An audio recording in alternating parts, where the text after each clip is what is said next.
देवी काळूबाई आणि जाडीतला म्हसोबा हे नुसते देव नाहीत तर बंधू भगिनीचे पवित्र नाते आहे. ही कथा आहे त्यांच्या अलौकिक त्यागाची. एका भयानक युद्धात जेव्हा देवी काळूबाई राक्षसांशी लढत होत्या तेव्हा त्यांचे सखे भाऊ म्हसोबा त्यांच्यासोबत खंबीरपणे उभे होते. त्यांनी देवीला मोठी मदत केली. युद्ध जिंकल्यावर देवीच्या मदतीला आलेले सर्व गण सैनिक डोंगराच्या माथ्यावर विश्रांतीसाठी थांबले आणि त्यांनी तेथेच दगडात सामावून जाण्याचा निर्णय घेतला. ते आजही तिथेच आहेत, पण बंधू म्हसोबा यांनी वेगळा निर्णय घेतला.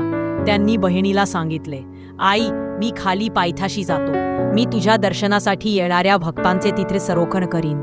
आणि म्हणूनच म्हसोबा डोंगराच्या पायथ्याशी असलेल्या जलाशयाच्या ठिकाणी जाडीतला आजही तेथे त्यांना जाडीतला म्हसोबा म्हणून ओळखले जाते. ते देवीचे रक्षण करते आणि भक्तांचे त्राता आहेत.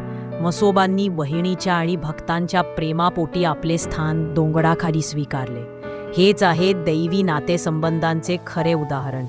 या पवित्र बंधू भगिनीच्या नातेसाठी कमेंटमध्ये जय म्हसोबा आणि जय काळूबाई